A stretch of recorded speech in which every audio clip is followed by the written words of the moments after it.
Hi, I'm Tom Myers, and I'm pleased to welcome you to these webinars on fascial release technique. I have to admit to a few things, actually. I just got back from an overseas trip, and I'm a little bit sick, so I'm sorry if I sound nasal. I'm over the contagious part, thank you, but I may sound a little bit snotty on the way through. And I'm here with our model, Kate, who's going to be helping us, and in a little while you will meet Peter also. I have a certain amount of trepidation about putting fascial release technique out on webinars, out on video, because it's very difficult to convey a manual technique, which really depends on that kinesthetic sense, in this visual and auditory medium. That's the challenge that we're deciding to take up. We hope that you will use these techniques wisely and well and ethically, and not try to do things that you don't know how to do. And we, in our turn, will try to make it as clear as possible how to get the results that you want to get out of these techniques.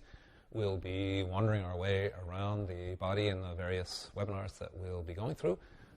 This one, introductory one, we will be giving you some techniques, but we'll also be setting it up, giving you the parameters for this kind of fascial release technique. So let's say something about that name first.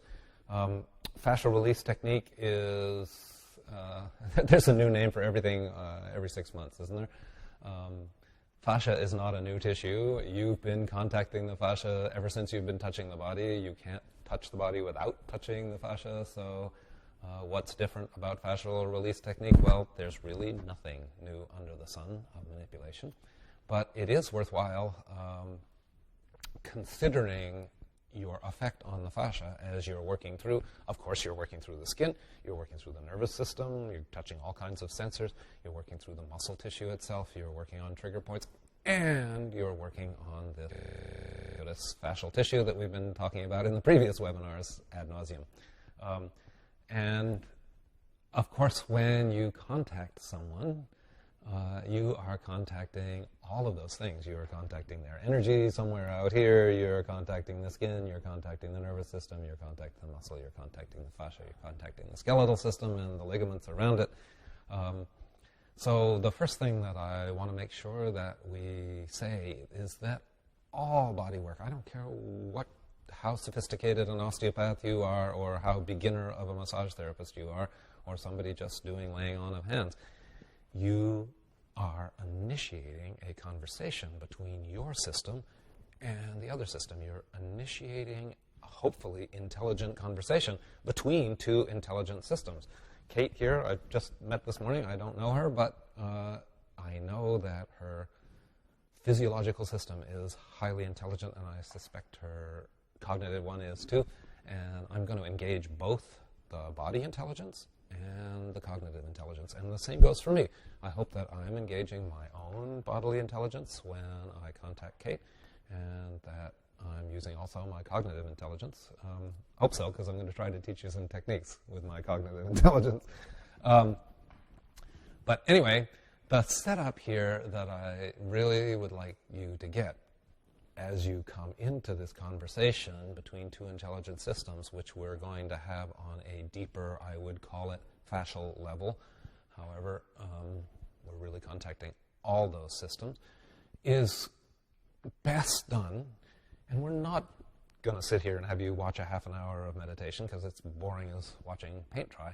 But I would urge you to get into that meditative space as you come in, because it's so much more fun to do body work when you are in it, not doing it. So, yeah, we're going to show you these techniques. Yeah, we hope you'll do the techniques more or less the way we said. But honestly, once you have them, to make them yours, you have to do them in your way. And I would much rather you did them in your way, in such a way that you were contacting the person, than just doing it. So just let me give an example of that. This young lady here has her shoulders, she's wearing her shoulders for earrings. They've gone out of fashion this year as earrings, so we're going to take them down a little bit. And I could do that by saying, okay, here's her trapezius, and I'm going to do this technique in order to lengthen the trapezius and the levator scapulae and set the shoulder down. And that works sometimes. But it's more fun, it's more engaging, it is more meditative, it is the kind of thing you can do for a lifetime if you get into the person and be in that person as you're working. So I don't know whether you can see the difference in this, but I bet you that Kate can feel the difference if I am coming from my own trapezius way up in here in my neck, and I am dropping down into her tissue, and wow, I can feel into her, feel a little collapse on the left side of the lumbars, but now, so that's information for the future. My eyes are staring off into the middle distance because I'm really feeling through my hand, and there's a piece of the trap that I want to get into. And now I have to add something else, which is Kate's participation. So Kate, if you could put the palm of your hand on the table, and now slide the palm of your hand down towards your foot, nice and slow. You feel how that's stretching out? Yeah. Yeah, so you keep doing that. Keep stretching your hand down even farther. Have that idea. There you go. And then I'm just going to go right along this edge of the spine of the scapula. And it's no effort. It is much more engaging. It is something I could do all day. If bodywork was just smushing on meat, it really wouldn't engage your attention for so many years. So I urge you to get into that feeling. And I don't know with the camera angles if you can see the difference between Kate's shoulders just from one engaged encounter between two intelligent systems. Was that fascial or was that neurological? Well, we can have that debate over an adult beverage some other time, but I am interested in changing pattern. I'm calling it fascial release technique because that's what I'm calling it. But honestly, we're engaged with the skin, the nervous system, the muscular system, and the fascial system as we do these kinds of changes. But changes we will make. Let's do the other side just so that you feel a little more balanced. Can you feel the difference between the one side and the other? Yes. And this side, your right side, if you could just take your right hand, put it on the table, and you're going to slide your right hand down towards your own foot. Elongate. Lovely.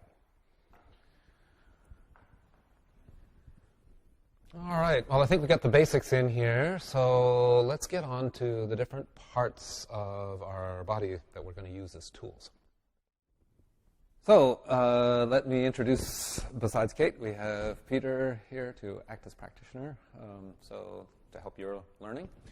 And we're going to take a simple technique here that Peter has learned in my school. If you just take one open fist and put it here and one and put it here, do you see he's on the front of the deltoid and the extensor group, and if he goes down her arm, since the humerus and the lower arm are about the same length, if he goes down the arm at the same rate, and Kate, what we would ask of you is take your elbow out and in a little bit. So take your elbow out away from your body and then in towards your body. That's good. So you feel that movement underneath, Peter, that she's making? Yep. All right. So that's how we do it, but I want to show about different ways of using the body here. So you could come in with your fingertips. And if you're going to be your fingertips, you're going to start a little farther back up and catch that anterior deltoid, catch this extensor group. And as you begin to go down the body, can you feel that wave that's right in front of you? Take your elbow out, my dear, and in as he goes. Okay, so I want you to notice a couple things here in the way that he's using his fingertips. One is he's making his hand so that the three fingertips are all in a row. And when you get done, let's just try this again. Back to the top. Yep. So go ahead, put your hands here. So he's putting his fingertips so that his fingertips are all in a row. And secondly, if you watch Kate's tissue as Peter proceeds down, you'll see a wave happening in front. So, Peter, can you feel that wave in front of your hands? It's like a bunching in front of my fingers. Yeah. And Kate, can you feel that wave? Yeah. So a lot of people tend to think with the fascial release work, it's as if the work is happening right under their fingers. But it's not. It's happening where the fascia is opening up is just in front of your fingers, where that wave is happening, or whatever applicator you're using, whatever surface you're using. The work is happening just in front of it. So I want to have that idea. Here's the idea of using the fingertips. We'll use the fingertips a lot. They're very, very sensitive. However, they're not as strong as some other parts of your body. So if we're going to talk about really getting this fascia to let go and to let that shoulder come down onto the table where it belongs, my dear, let's now take your knuckles, the first knuckle. Yep. So you could put that there and a similar pattern here. Yep. So now you're able to, do you see how he has a bit of ulnar deviation? He's able to catch that tissue and then by turning his wrist to start to bring it down. Is that all right for you, Kate, or is that too much? That feels great. It feels great. Okay. We'll go with that.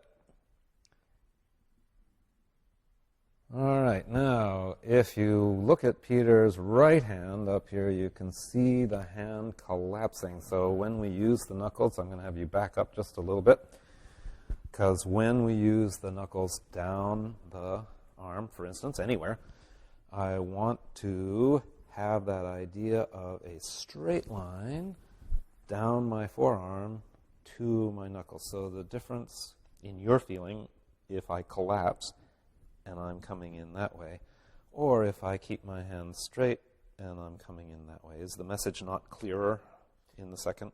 For sure, yeah. Okay, so Peter, when you come down in with your knuckles, see if you can keep this line straight or slightly curved into flexion but not collapsed. We'll just take this hand out of it for this time. We'll just do that one, yeah?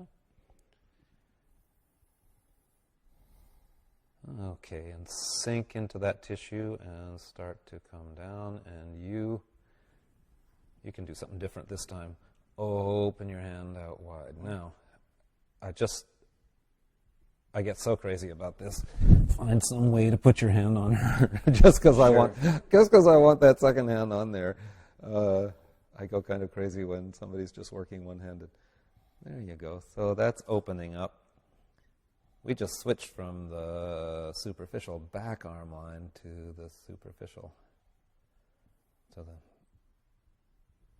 the junction between the superficial back arm line and the deep front arm line here.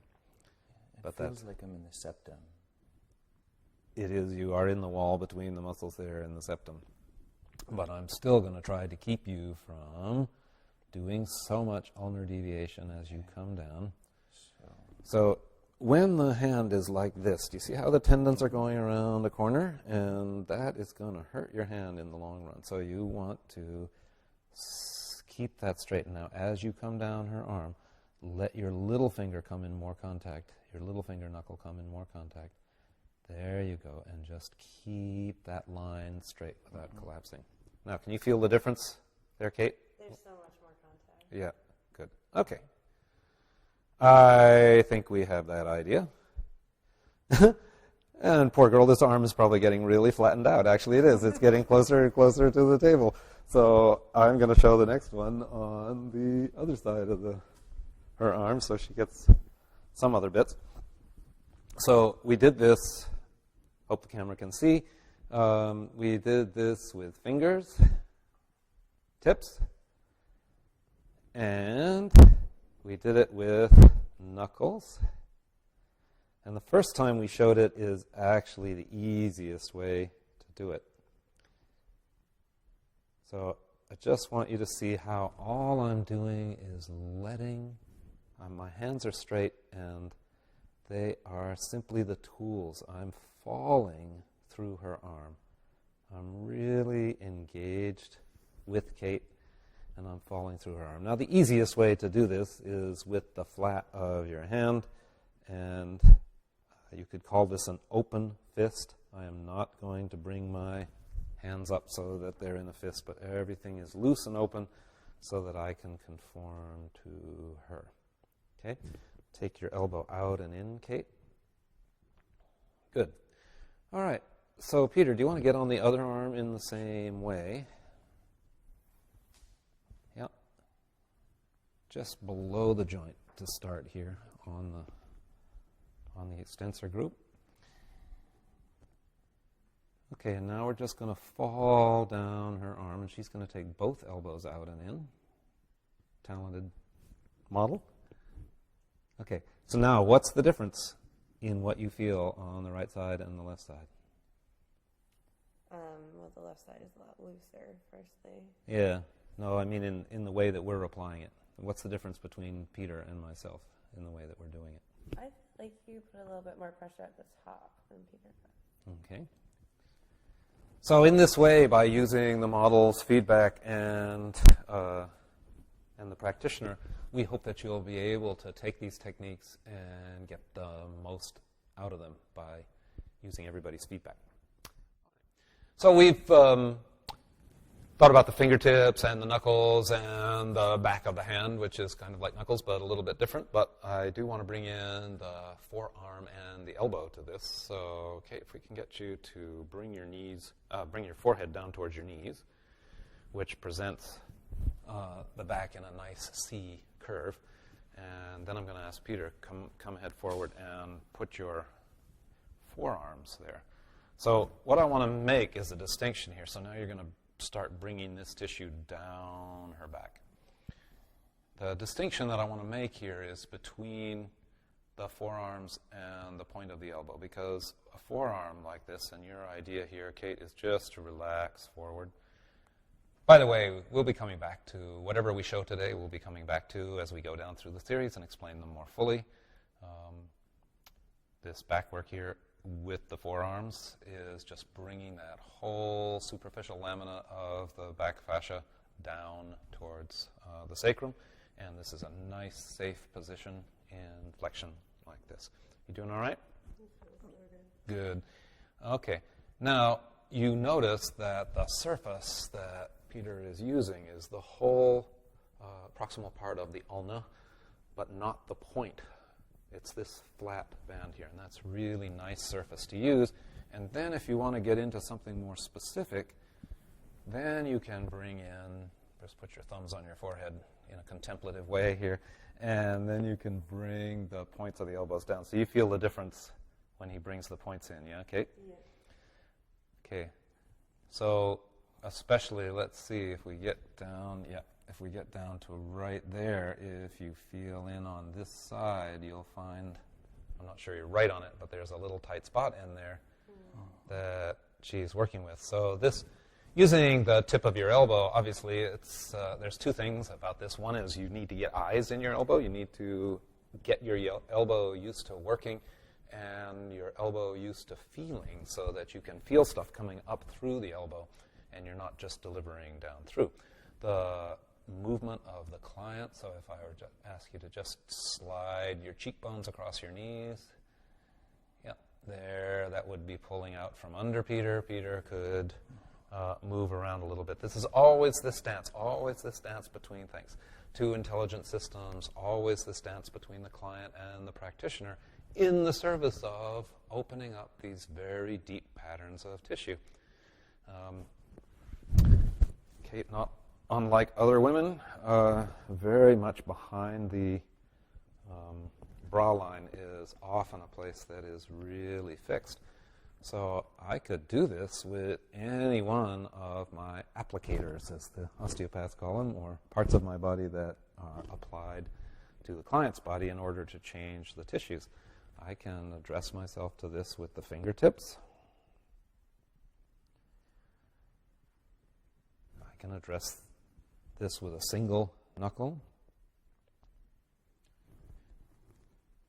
Okay, and now take a nice deep breath, Kate. Good. So trying to open up this tissue that hasn't been opened up in a while, even though she does lots of exercise, lots of yoga, keeps herself mobile and in good shape. There are always those forgotten places. And that's what we're trying to do, come in here and find these forgotten places. I could use a reinforced knuckle where I hold a knuckle up and reinforce it with the ones on either side. That's a way to get in here. Or I could say, well, I don't want to be so specific. I want to get a great big sheet and to get that whole thing to move. And therefore, if I use the flats of my forearms, I can get that whole sheet to move. However, I have to keep changing my position in order to have that flat of the ulna stay in contact with her, because her back angle is changing all the way down.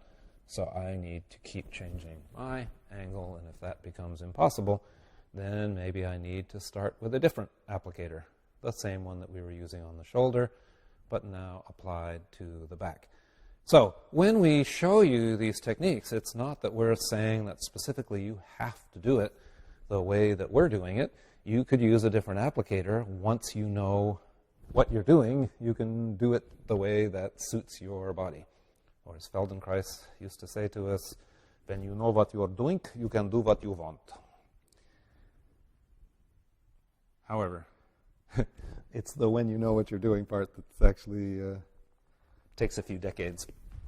Anyway, I'm going to invite you now to sit right back up, setting all of this down and letting your sternum come up.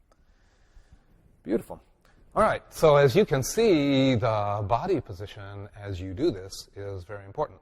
So we're going to trade practitioner and client and then show you some stuff about how you can best use your body to get the results. We've shown you how to use your hands, but the body behind the hands is very important. So let's have a look at that. Okay, so absolutely crucial to fascial release work is how you, as a practitioner, use your body. So we switched around. Since Peter's already trained in this method, we put him on the table and brought Kate around because she hasn't trained in this method, so it's real.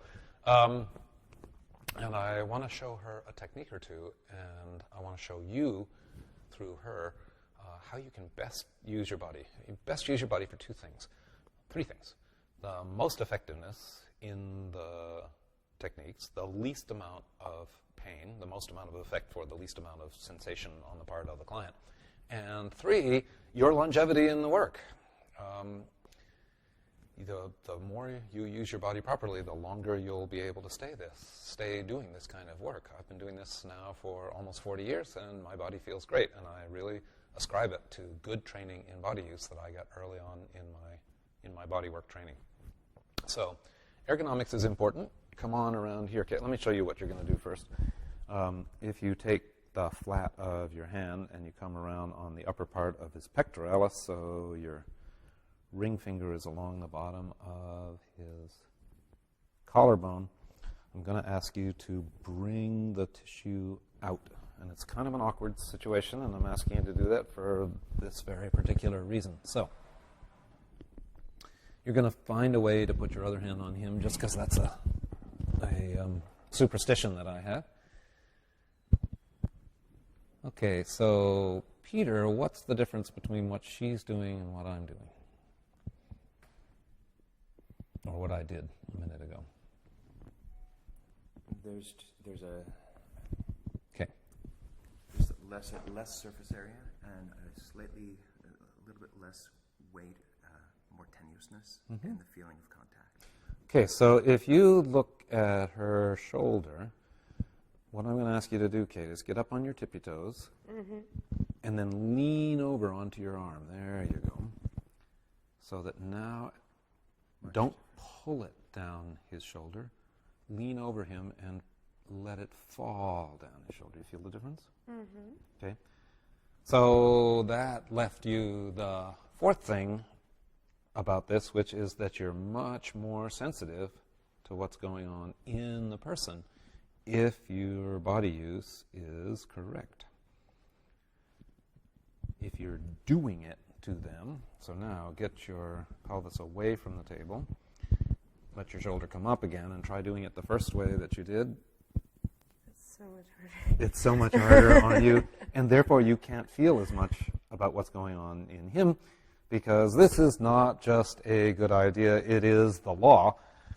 It's called the Weber-Fechner law, and it says that a muscle is only sensitive to changes that are equal to or greater than 1/40th of the load on the muscle. I'll translate that into English. It means that the more tense Kate is when she's working, the less she can feel, because there you go. All right. Now you just fall into your hand. There you go, and it just goes down. It's so easy then, yes? Yes. Okay, good idea. Now, let's set you up. I guess we better set it up on this side of the table to do the same thing on Peter's arm that he did on yours. So one hand here, one hand here. And here's a really common thing, is that people put their thigh against the table, and it's a logical thing to do. I understand it. But just for the purposes of this, I want her to have her thigh off the table, because we're going to have you go down. Let's just try it first. Okay.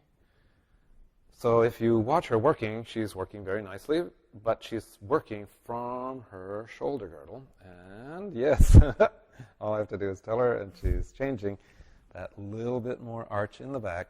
And if you watch now, it's her pelvis that's moving her hands down the arm. So let's try that one again from the beginning. So your hands are really just kind of locked. Locked is the wrong word. Open, relaxed, but your hands are not doing it. Your arms are not doing it. Your shoulders are not doing it. Your pelvis is doing it by simply taking your arms down his arm. Is that clear? Mm-hmm. Yeah. All right, now we'll try it one more time, but we'll add the third thing, the third element in here, which is Peter's movement. So put your hands again. And now, Peter, you just take your elbow out a little bit. Drop, drop, drop. Good. Because you don't need your shoulders way up high. All you need is your pelvis to move your hands along. And now just slow down. For those of you who are watching who are massage therapists, a lot of the things that you've been doing in massage can be turned into fascial release techniques, shouldn't say this, should I, by just slowing them down, because the fascia responds a lot more slowly than the muscle does. So a lot of the things that you might have been doing for muscles, take them in a bit deeper, let your body relax, and slow down, and you can get fascial change out of the techniques that you have learned previously. All right, let's take a few more of these elements as we do another technique. So another piece of the body use, very important part of the body use piece, is the use of your feet and coming from your feet. I could urge you to go out and learn some Tai Chi or Aikido in terms of the use of your feet for body work, because body work is a martial art, a dance between two people. One person may be lying on the table, but it still is a martial art. Many things about martial arts apply to body work. One of those things is working from your feet. So if you have a look, so many people stand at the table, sometimes with their thighs against the table and their feet parallel. This is okay for going from side to side, but it is terrible for going from front to back. This is a great way to give yourself back trouble at the table. So always, when you're at the table, you have one foot in front of the other. And this allows you to have a rocker. I can rock back onto my back foot, or I can rock forward onto my front foot. And this gives me total control over my hands and how much weight I've got into my hands by where I am on the rocker. Now, we've put Kate on the far side of the table so you can see her hands, but I'm going to be talking to her about how her feet are. So, Kate, if we could get you to what you're going to do with your fingertips, or if you like, with the heels of your hand, you're going to lift this tissue up on the front of Peter's chest, where the abdominal fascia goes up over the pectoral fascia. And in order to make this work, good, that's fine, now come on back. Now take a step down towards the foot of the table. Yep. And using your back foot, push the hands up the body by means of pushing off on your toes and your back foot. Do you see what I'm saying?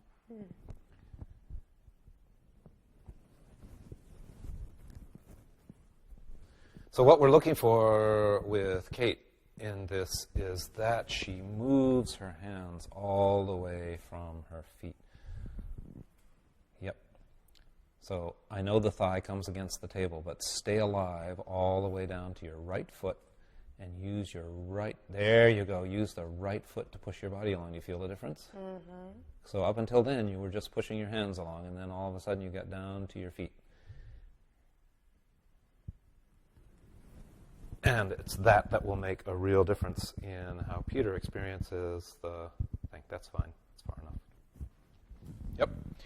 So if you just go down this way a little bit, let me do this same thing. If I stand here with my feet together or my feet parallel, then my choices are to work hard with my hands.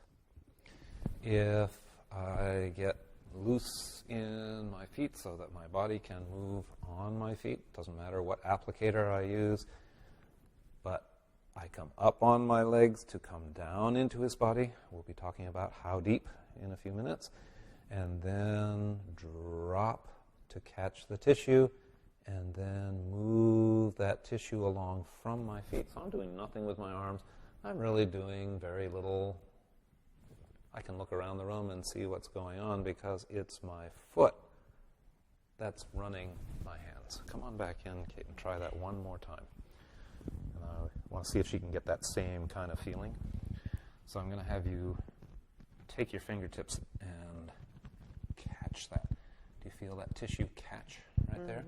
All right, so it's that caught tissue that you now want to take right up past. I guess I can't call it the bra line on him. We'll have to call it the bro line.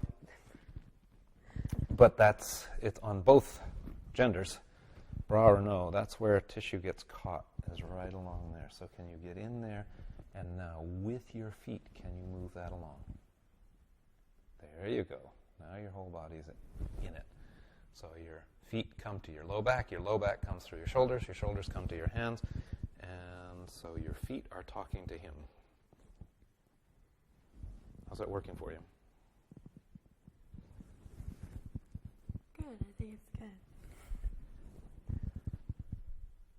good. Okay. So now the last thing is staying loose in the neck. So you're going to start back on this thing. You're going to do the same. Get hooked into the tissue again. Think about your feet moving you. Neck loose. So look at his belly button. Look at the wall. Look somewhere else. So you don't get stuck in your neck while you're doing the work. Okay? Come back again. Try again. So now I'm going to just change the technique so you have to think about something else.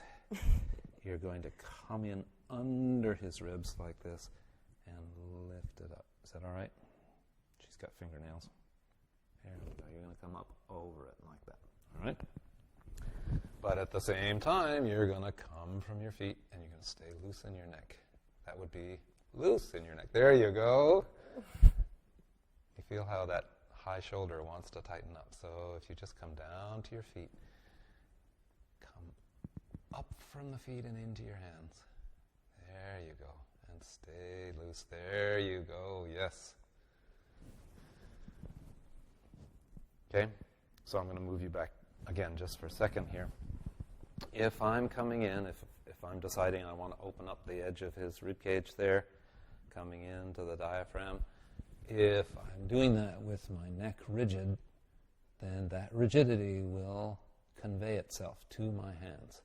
If I can stay loose, if I can keep myself open, and I don't know about you, but my neck is just a really place where I can get rigid driving or thinking about my future or anything like that just is enough to make the neck rigid. So when I'm working, I really like to keep that neck soft. I'm looking around the room, I'm checking in different things so that I know that I'm keeping my neck as loose as possible so that it's a nice straight shot from my feet to my hands to his body. when I get that, I get so connected in through to the body that I start making up my own techniques because I say, oh, boy, I can feel that. I feel where that needs to change. So I'm putting my left hand underneath his ribs in order to get that sixth rib to, there we go, loosen up a little bit. The more you can feel, the more accurate and precise your work will be, and the more efficient it will be, and the less you will use yourself up in giving this work. A lot of therapists come in because they're givers and they want to give, and that's such a good impulse that you want to give, but it won't last you through a career. You will get tired out if you're trying to give to people. So I want this work to come through me. If that doesn't sound too new agey, I want this work to come through me to Peter. I want the information to get to Peter. But I don't want to use myself up in the process. I feel good at the end of the day. I don't want to feel tired, washed out. Sure, I've used my body physically, and I have used up some mental focus, and I hope I've put myself emotionally into my work as I've been working, but I don't want to be, if I feel really ragged at the end of the day, then I've been using myself improperly. So use your hips, use your feet, let it come through your heart, your chest, out through your shoulders. There's lots of things that we could say about ergonomics and body use. There are good books for this, and I'm sure you've had a good class on this. I just wanted to make sure that we covered a couple of these points so that, especially if you start feeling tired, if you start feeling that you're overusing the back of your shoulders, it's not that you're doing the techniques wrong. It's not that the techniques require that kind of fatigue. It's that you're not using your body all the way down to the ground. So that sense of getting hooked up all the way down to the ground, and I'll tell you, I come from New England. We don't move much. I certainly didn't have that in my upbringing, but it's something that I've learned to bring into my body work because otherwise you get tired. And who wants to do this tired all the time? All right, so I want to move into showing you some techniques for this webinar, preparing us for the next ones.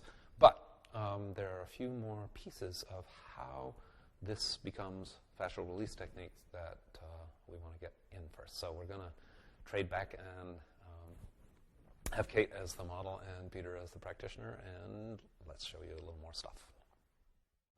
Okay, so we want to add the next piece in here, which is how do you start, how do you keep going, and how do you know when you're finished? And I call this the 3 Ds, which is depth, direction, and duration. So what depth are we going to, then what direction are we taking the tissue, and then how long do we keep that going? We're just going to use a simple technique up the quads here. It's primarily designed for the rectus femoris. Again, we'll be coming back to these techniques and explaining them in more detail later on in the series. This is just so that you get the right feel for it. So if I were using the flat of my forearm to get a nice broad surface across Kate's thigh, then I have to ask myself, how deep am I going? So the first question I ask is, how deep am I going? And that is the depth question. And as you get down to deeper and deeper, I'm going to be creating more sensation in Kate's tissue. I do not want to go so far that she's trying to get away from what I'm doing.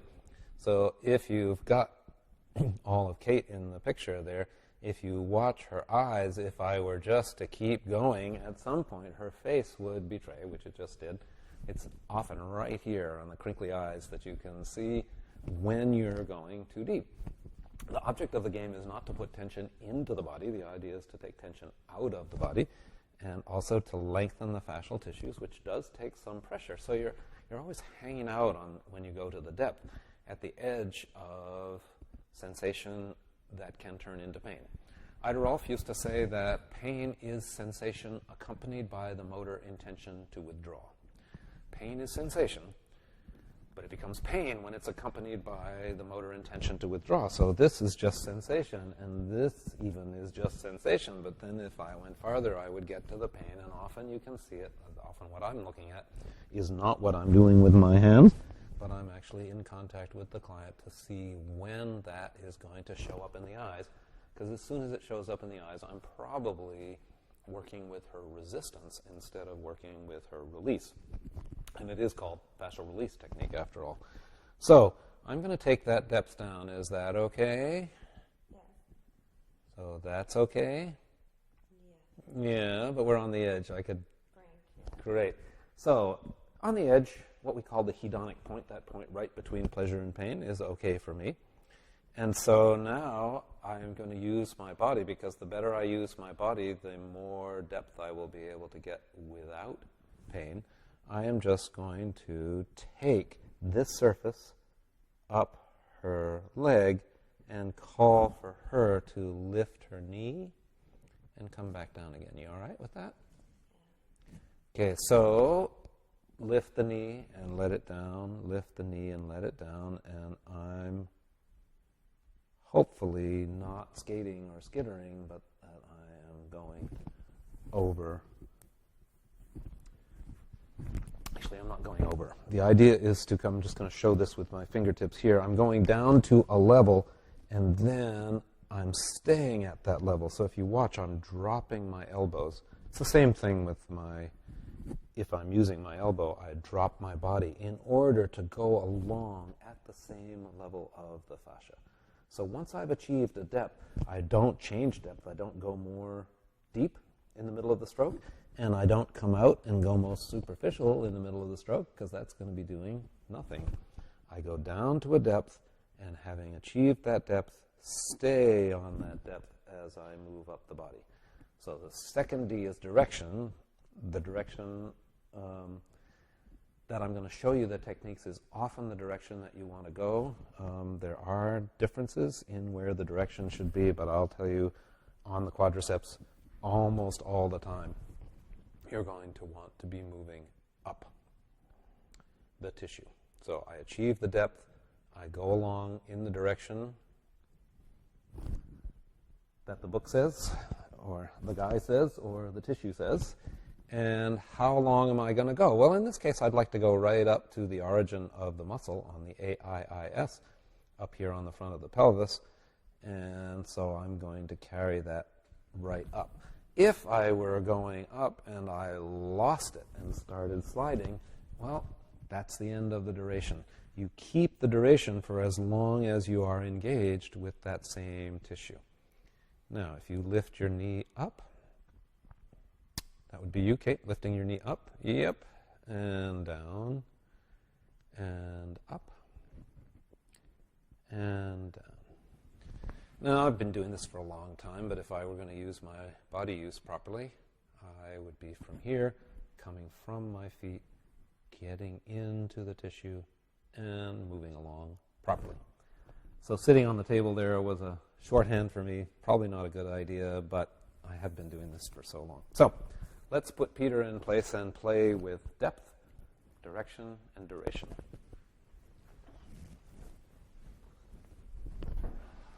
So you can either set yourself up standing, as I did at the end, or sitting, as I did at the beginning. And what tool are you going to use to go up her quads? Do you want to use the same thing? Yeah. Okay. Yeah. So go ahead and come down in with the elbow. And so, Kate, you're going to tell him when he gets to that level of depth where it feels. Okay. Right about there. Right about there. Maybe a little lighter. Okay. Perfect. So now we've found that depth. Now the direction, I'm telling you the direction. The direction is straight up.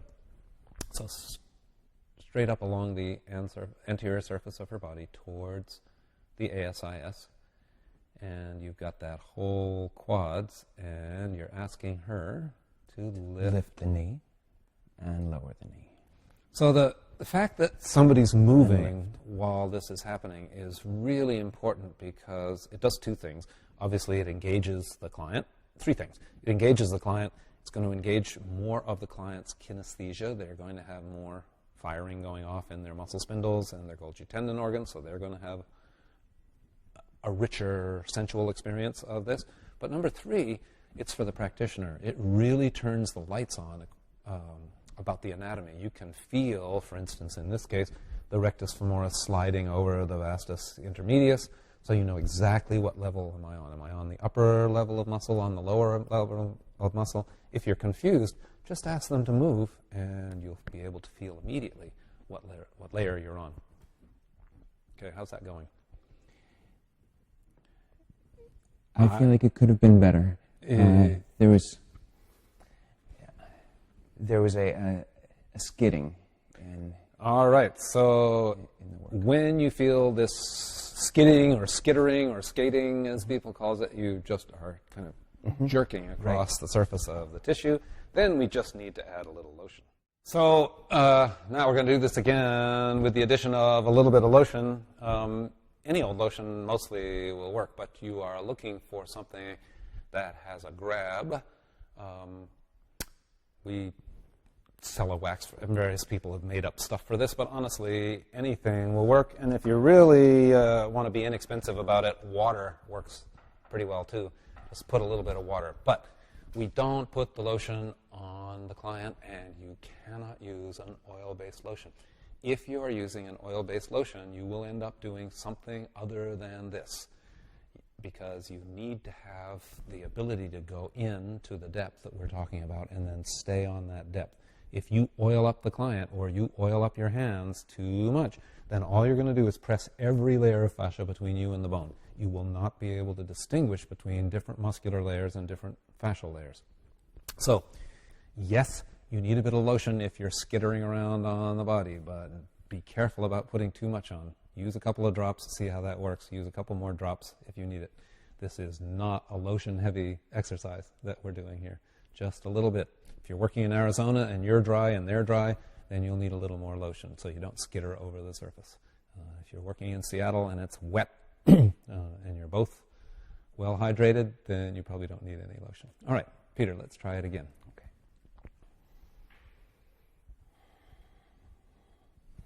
Okay, so you notice that Peter is reaching in with the hand that's closest to the table, even though he's right-handed.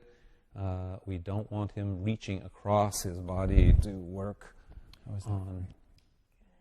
on Kate's leg without, reaching across his body. That's going to twist his body as it is now. His body mechanics are really good.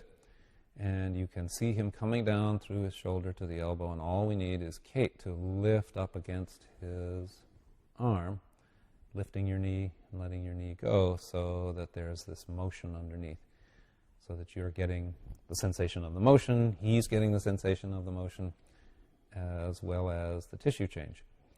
So now with the lotion, Peter, do you feel that you're connected all the way up? Connected better. I could still use just a little bit more. Okay, because I can see you skittering across the surface there. Yeah. Without revealing any brand, let's just add a little more lotion to the applicator surface. So you're looking for that right amount where you're not oily and you're not, at this point, just smushing through every layer, but you have enough to grab. All right, let's try it again. We're going for the depth. Remember, this is the 3Ds. First depth, then direction.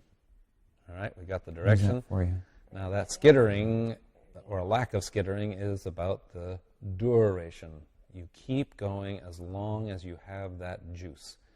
And by juice, that's a funny kind of thing to explain, but the juice means that the tissue in front of you, that there is that wave in front of you, that you're staying at the same depth. If you watch, you can see that wave happening right in front of Peter's elbow, in Kate's tissue just above, where his elbow hasn't quite reached yet, is where the work is happening. So those of you who are comparing this to a foam roller, for instance, this is a little bit different because the work is happening in front. Now you'll notice as you get up to the top that you're having to focus the part that you're working on more and more as you approach that ASIS, yes? Mm-hmm. As you get closer to the bone, you're having to slow down. It's getting more fascial and less muscular, and it's getting very specific as it goes up to that attachment on the ASIS and AIIS.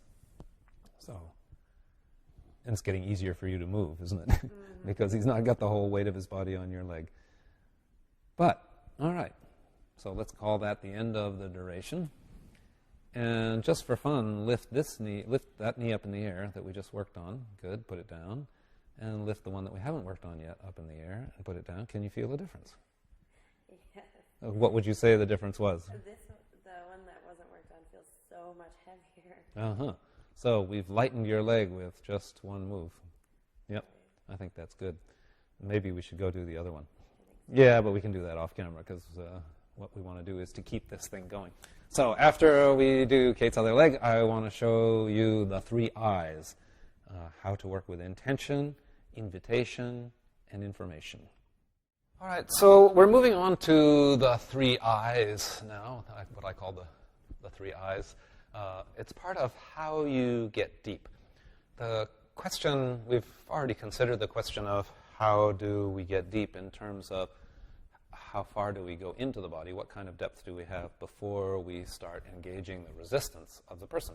That's one thing about depth. However, actually the body use thing is about depth. The whole conundrum here, the whole koan, Zen koan of this structural work is how do I get deep, make change at a deeper level, but still be comfortable for the person. That's the dance that this kind of work presents for you time after time after time.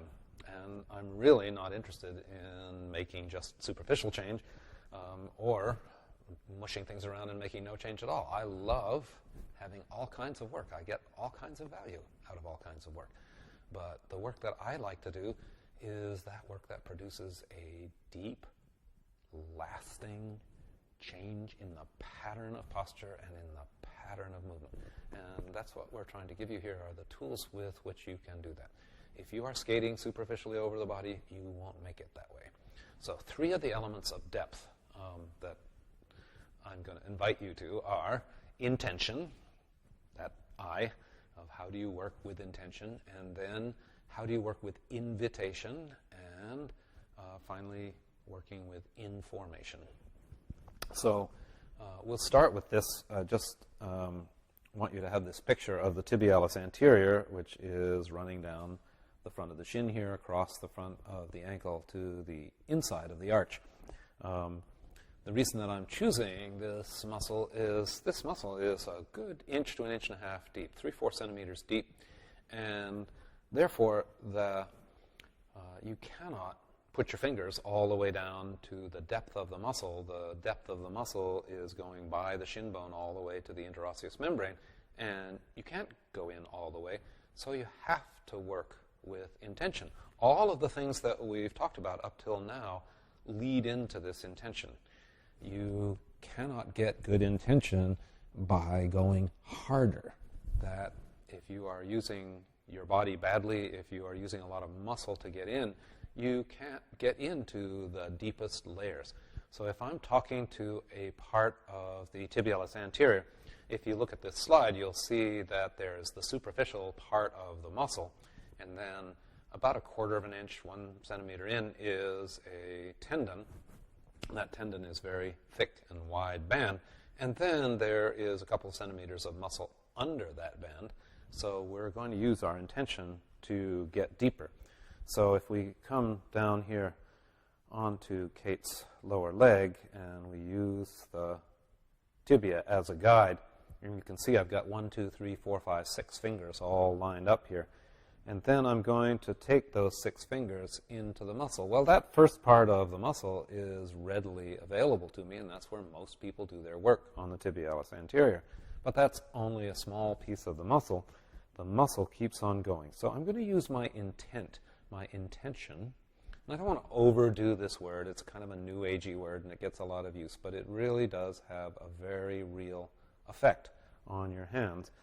If I sink in, then I can feel the tendon. The tendon feels like a thicker trampoline. And then I can drop my intention past that tendon to the deeper part of the muscle. So, Kate, can you feel that I'm now at a deeper part of the muscle than I was before? Absolutely. All right. Different levels too that you're talking about. Good. So if you now take your foot in a slow circle, take your big toe in a slow circle, now she's using, first stretching and then contracting, that muscle underneath my fingers, and that allows me to find exactly where that tendon is and decide whether I want to go around it, through it, or how I'm going to get my intention past this superficial part to the deep part. So I'm just going to give you this feeling, just relax your foot for a second. I'm just going to give you this feeling again of there's the superficial part of the muscle, there's the tendon, don't slip, Tom, and there's the deeper part of the muscle past the tendon, because I want to see if we can get Peter into that same kind of feeling with you, okay? All right, you come here, Peter.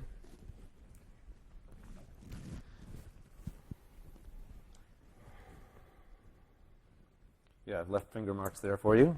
But if you now bring your hand so that we get that straightness back in, yep, you're going to have to bend the middle finger in order for those 6 to get straight.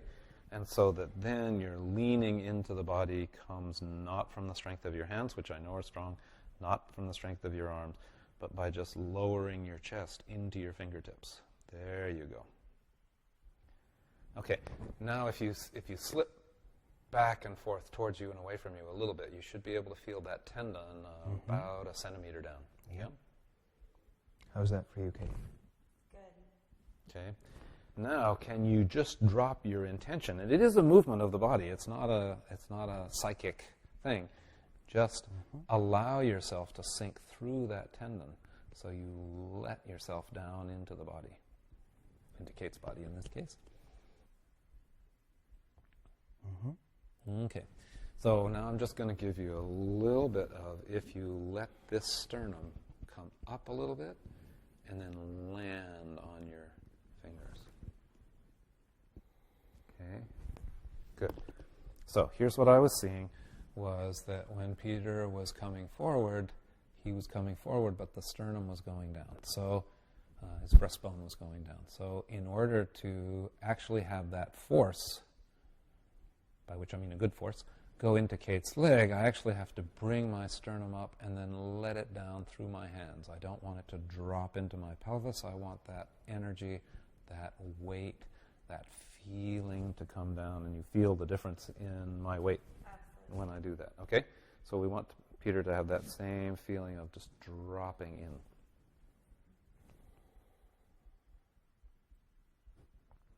Okay, and now take your foot in a slow circle. And you, Peter, ought to be able to feel when you're on the superficial part of the muscle, when you're on the tendon, and when you can allow your intention to drop deeper into the deep part. I'll tell you what, though. Your fingers are having trouble with this, so let's change applicators and just use these 6 knuckles. What I noticed was his hands were beginning to bend back this way, so That feels much more comfortable. Yeah, that feels more correct. Yeah. who are you to say what's more correct and what's not so correct? I'm the boss around here. No, that's the client. The body is the authority, Ida Rolf used to say. So, yeah, so if it feels great and if it feels as if it's doing the job, then we'll take that. Okay. And I can still feel just as intimately with the knuckles versus the fingers, if not more so now. Yeah. Because I'm not working so hard. Yes. It does take some time to get to use these different applicators to have what we call eyes in your elbow so that you can feel as well with the knuckles. You're just not used to feeling with the knuckles, but they're plenty sensitive, and your brain will adjust to the idea of feeling with the knuckles, the wrists, the palms, whatever you use as applicators here. All right, I think we've got that idea of intention. Let's go on to the idea of invitation. Okay, so we have explored the concept of intention at least a little bit, as much as we can over a video. But I do want to explore the second I, which is invitation. I worked with intention for a long time, and intention is a great thing to work with, how you project yourself into the body so that you can go beyond where your fingers are to do work farther along. That's intention. Invitation is to evoke life into tissues that don't have so much life in them. And one obvious way to see invitation is simply that sometimes we're pushing, and almost everything that we've done up till now, we're pushing on the tissue. In this work, we're going to be pulling on the tissue. So if you look, I'm seated on the table, I'm hooking my way over the iliac crest, and by sitting back, by leaning back in my body, I hook into her tissue in a pulling kind of way instead of a pushing kind of way. And then as I spread this tissue over the iliac crest, I am inviting her to move. I'm inviting movement into the tissues. I am making an invitation for her to start moving in a way that she hasn't moved. So if I find that right there is a place that is hooked up, so as I find that place, I can simply invite more motion. I don't know if you can see it, but I'm having, by having this motion, I'm moving her hip away from the lumbar spine, so this is inviting motion into all these tissues, not just the ones that I'm specifically touching. So you see that I could do a similar technique with intention, with putting myself into her body to get something like this to happen. Yep, I can do it from above, I can do it from pushing, but I can also do it from pulling. Now, invitation is a broad concept, and you can use invitation all kinds of times in the body, but whether you're pushing or pulling, but it especially comes to the fore when I'm saying, come on, come back into movement, come back into the sensory motor body, come back into the body image, come back into that part of the movement. I can't do this without just sort of catching that spot. I don't know if you can see this, but right up there by the 12th rib, everything is piling up. So as I go in here, I just take one layer at a time off as we invite, intend, and inform. That's going to be the third eye we're going to do here in a minute. So that as my touch comes in, it has a clear intention.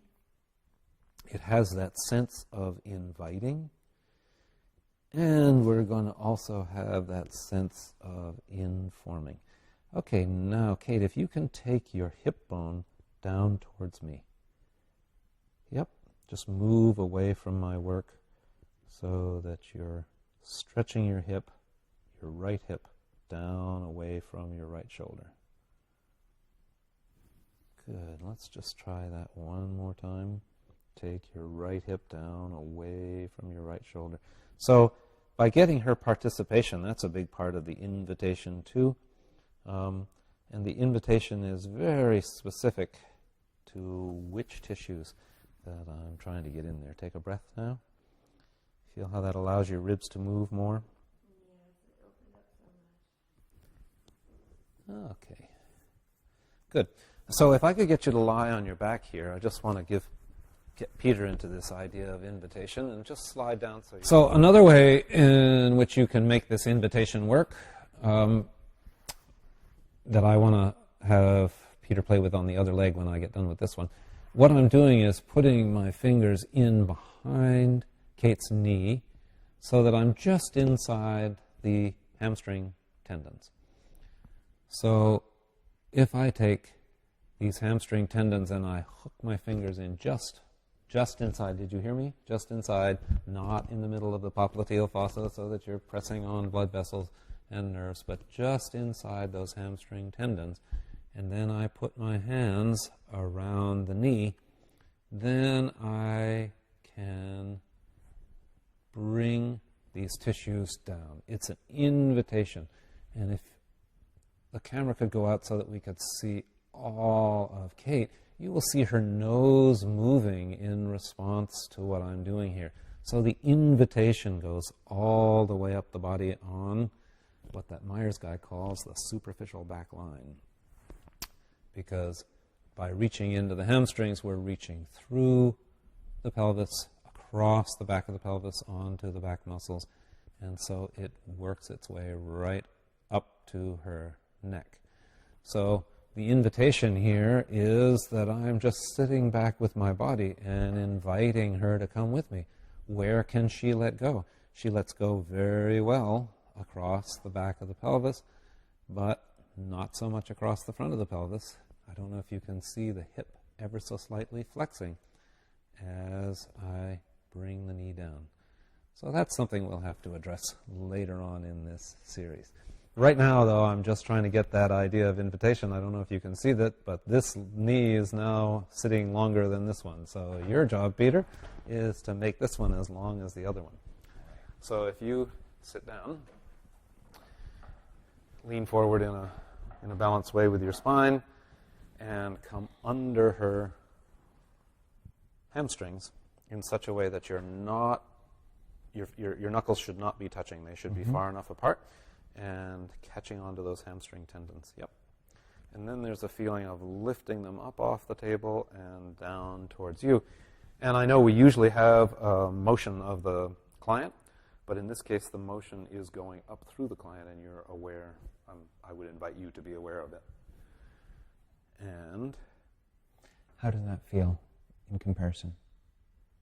It feels a little deeper for the beginning. It felt like he started off a little softer and then deeper. Okay. So the softer, if you can take your hands a little bit more so they curl like that. Yep. So you're coming out against the hamstring tendons. Yes. Not up at them, but out at them. There you go. Yep. And now the invitation comes from sitting back. So it's the motion of your pelvis or your back that makes your hands move, not squeezing with your hands. Because as soon as you start to squeeze with your hands, it'll get hard. Does that feel different? Yes, that feels great. See, what I want in the end of this is that when you do this, her hip actually falls back. But what you watch is when you do this, her hip actually comes forward into the flexion. So what we're seeing is this. What we want to see is that. But that's having to do with her psoas and lots of things that we will get to as we move down this series. However, before we tease you for the next webinars, we have one more piece, and that's the difference between touching to inform and touching to change tissues. We need to change the sets for that, so back in a sec. So our last bit here is this difference between touching to change the tissue and touching to inform. Of course, you're always informing. You're always giving information to the tissue. But it's a difference between how a yoga teacher might touch a student or a Pilates teacher might just touch a student and how a manual therapist is going to actually change the tissue with their hand. So to see this, if you could just face the camera for a second and take both knees forward. And I think you can see that her right knee really comes in to try to kiss the left knee as she goes forward. So she's looking to see if that's true or not. But the left knee is going more or less straight forward, coming in a little bit. But the right one is really coming in. So I'm going to address my attention to the right knee. So come ahead and face me, if you would. And I'm going to put my foot, my toe, onto the front of her ankle. So I stabilize the foot so she doesn't collapse in or collapse out. And then I'm going to put my hands over the knee in such a way that both my thumbs are going over the patella, over the kneecap. And in the back, I'm holding on to the hamstrings as we did, very similar to how we did just in the last technique on the table. Now, if you bring both knees forward, Kate, and sit a little bit with your pelvis so that you're staying over your feet, right? And the knees are coming forward. That's great. So what I'm going to do is to guide this. I'm just informing at the moment. I'm trying to guide her knee over her second toe and keep it over the second toe on the way back. That's touching to inform only. And that's great. It's a wonderful thing to do. We gain a lot by doing so. But if there is a fascial restriction, which there is around Kate's knee, then touching to inform is not going to be enough. We actually have to touch to change the tissue. So I'm going to add to the information that I've got a bit of definiteness, and I'm going to have her bring her knee over her second toe, And then I'm going to hold it in that position as she goes back. So come ahead, back with your knee till you get to the... Now this may not look very different to you, but I'm actually, instead of allowing the kneecap to come in over the medial part of the big toe, I'm holding the kneecap so that it's over the second toe and keeping it that way as she goes back. And forward. Both knees forward. Yes, thank you. And both knees back. So you're just keeping your upper body centered over your feet as you let the knees come forward and let them come back. So can you feel the difference when I'm just kind of saying this is how your knee should work, and when I'm telling the tissue this is how the tissue should work?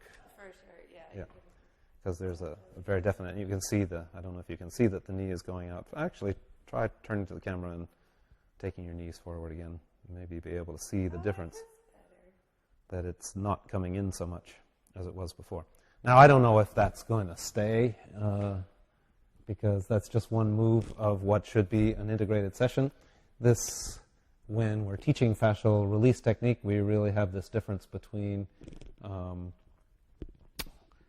what are specific techniques for a specific muscle or myofascial unit versus putting these together in a whole integrated program. The whole integrated program is what we have a 500-hour training for, but these individual techniques, we hope you get value from them and are able to integrate them into your practice. But please understand the difference between deep tissue technique or a fascial release technique as opposed to these are all drawn from the library of structural integration, which are put together in order to make a coherent treatment. So I don't know if this knee thing is going to last. If we're lucky, it does. But if it's tied into her ankle and her hip, we're probably going to need to do some more work to make it real, to make it easy for her to assimilate that into a new pattern of movement. All right, I will get out of here, and if you turn and face this bench, and Peter, you come in and have an idea, just adjust the bench so that you're close enough to her to take a hold of her knee. Okay, you can stay there. All right. Shall I work the other knee? Yeah, so let's have you work the other knee. So you're going to come around the thumbs. The thumbs cross over each other on the top of the patella. And then you have the feeling of just coming inside as the same way we did last time, of just inside those tendons. Yep, and hooking those tendons. Mm-hmm. So now try the touching to inform, which would mean that both knees go forward, Kate. Both knees bend, yep. And you're just guiding her knee back. Straighten. Good. So coming forward is easy. It's easy to keep that patella coming right over the second toe on the way out. And it's on the way back that when she gets to the screw home, it wants to turn in, yes? And bend, yes. Yep. And straighten. So as she bends and straightens, now have the sense, your thumbs are still going to cross over each other. Mm-hmm. Yep. Have the sense that you're gluing your hands to the skin of her, all around her knees. So you're really in contact with that whole sleeve of tissue around her knee. And now she comes forward, bending both legs over the second toe. And now you're going to be a little more, not just touching to inform, but touching to change the tissue. You're going to keep that hand in there as they come back so that her tissue has to go along for the ride with you. And straighten that all the way back, Kate. So, good. And now soften it forward again. And bend. And you're going to have this feeling that your hands are really glued to that whole sleeve. And as she comes back, you keep that whole sleeve and you keep it turned out so that the knee is over the second toe. You all right there, Kate? Good. Yeah, good. One more, and bend. And straighten. Reach through the heel. There you go.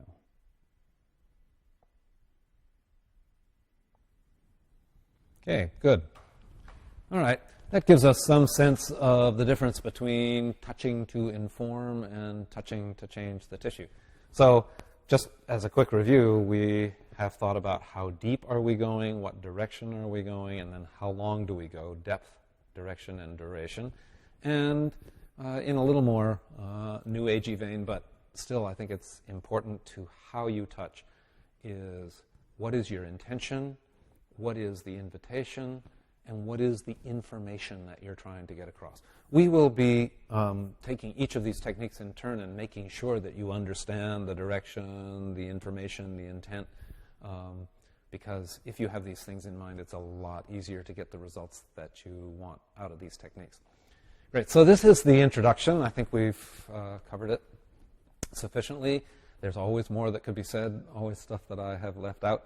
I will say, here's something that I left out that I want to put in right now, which is that everything that we're going to be doing here is direct work, as opposed to indirect work.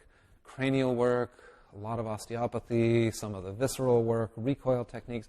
These are all wonderful techniques that come from the realm of indirect work, where you take the body into the problem and then let it unwind out of the problem. Myofascial unwinding comes into this category. You take the body into the problem, let the body sort itself out from the problem. But that's not what we're doing here. Perfectly legitimate way of working, wonderful way of working. I use it myself all the time. But what we're teaching in these webinars is a form of direct work, which is taking the tissue where you want it to go.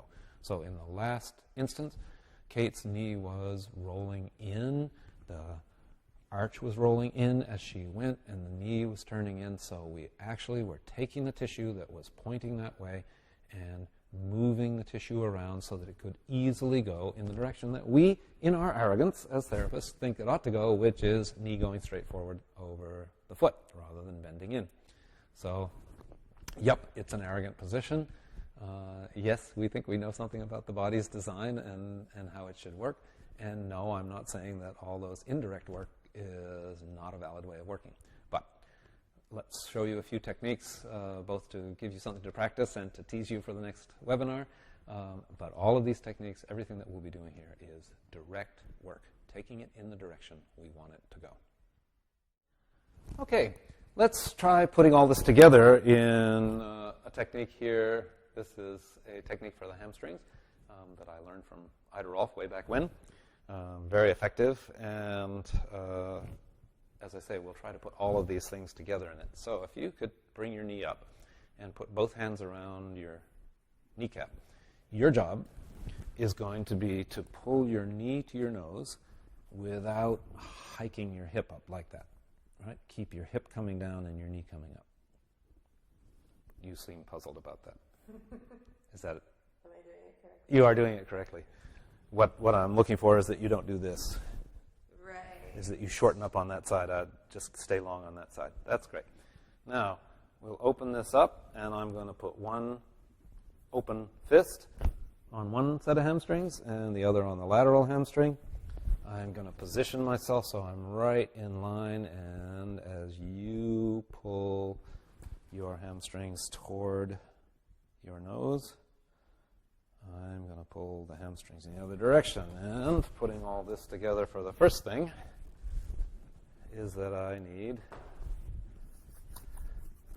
a little lotion so as not to skitter down the legs. Okay?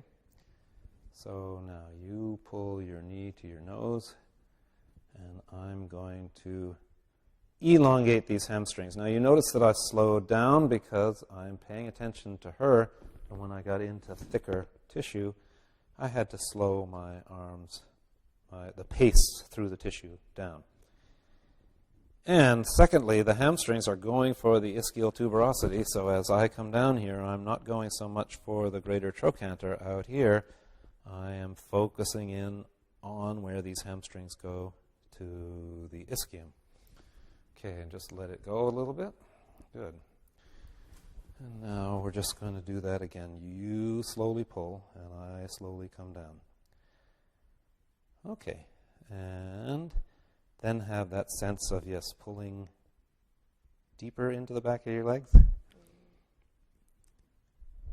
Kate mentioned to me that her hamstrings were a problem at the beginning of the webinar, so I want to do this to make sure that she goes away with a feeling that we heard her and are paying attention to what she thinks is the problem. I have to say that from my own point of view, this is not a body reading DVD or seminar, but the tightness in her hamstrings is really coming from the twist in her pelvis. We'll hope to, with subsequent work, ease out some of that rotation in the pelvis. But if you'd like to feel what we've done, take one knee in each hand, and pull them up, and yeah, do you feel how that one that we worked on comes straighter and easier? Yeah. Okay, so what we'll do is to leave it to Peter to do the other side and make sure that they're equal. All right, so if we can get Peter to take on the same thing, so lifting up your knee, taking a hold of it with both hands, and then if you lift up her lower leg, it can be on top of your arm, or even if you're very short-armed, on top of your shoulder. But here's the piece that's hard to see on the camera, but is very important, which is that she's now taking this hip towards her shoulder. So I want you to elongate that side, so because you won't get the right stretch on the hamstrings if you don't. Okay. So now, Peter. I can't pull back. Okay, Peter, I'm asking you to rise up and then sink into the depth. And then what is your intention? Your intention is to open that tissue, elongating it towards the hip. I know this is going up the superficial back line, and therefore it is breaking the rules of the anatomy trains. However, it is such a good way to get a hold of the hamstrings. But it's worth the change of direction. So try to keep that knee coming towards your nose, which means not letting it go to the outside. Keeping it, there, going to the inside. That will keep that outside hamstring, which tends to get very short. That will keep that in the stretch, in the move. Good. And you still have that idea. She may not be moving, but she has the idea of pulling. So the invitation becomes to open that tissue on the back of the leg, even if it's not directly moving. You're bringing that around. Careful not to go to the outside. Stay to the inside on her ischium as you come down. That's great. All right. When you get around that ischium, you've pretty much made it to the end. All right. Check your two knees now, my dear, and see if they're about the same. That feels great. Good. Close enough. All right, so let's, as long as you're here, let me just show a couple of things that we'll be taking on the next time that we meet next week. We're going to be working on opening up the shoulders and the arms and opening up the breathing. So some of the stuff that we showed earlier, we will be opening up the breath in the front through the superficial front line, and we'll be opening up the edge of the diaphragm and making it possible for Kate to breathe a little better, because this is a restriction that we're getting on her. And then we'll be working on opening up the shoulders. If I can get you to take your hand up this way. I think we showed some of this work on the teaser. But in any case, we'll be working through pectoralis major, and as well we'll be doing techniques for getting in and working on the various parts of pectoralis minor, very complicated muscle. This will take up a significant bit of the next webinar, is how to get this underlying deep front arm line tissues to allow the shoulder to really have its flexibility. We'll also be working up the side to open up the edges of the lat and to open up the rib breathing on the outside. And we'll even get to the back a little bit. Hey, so thanks a lot for coming in and watching. I hope that you found this webinar useful in how you get to start in on fascial work. Next time we will introduce each technique with the anatomy that goes along with it. We'll cut that into the webinar. And you'll be able to, I hope, really take the meaning of each of these techniques and make them your own, which is the object of the game. Not that you repeat them exactly as I'm doing them, but you take them and make them your own so that you can help people change their patterns in a deep way. I really feel that this is one of the most amazing things that you can do with bodywork. I'm so glad to have learned this from Ida Rolf and the other people that I studied with in the early days, and I'm happy to be able to transfer it on to you. Hope you're enjoying them. See you next week.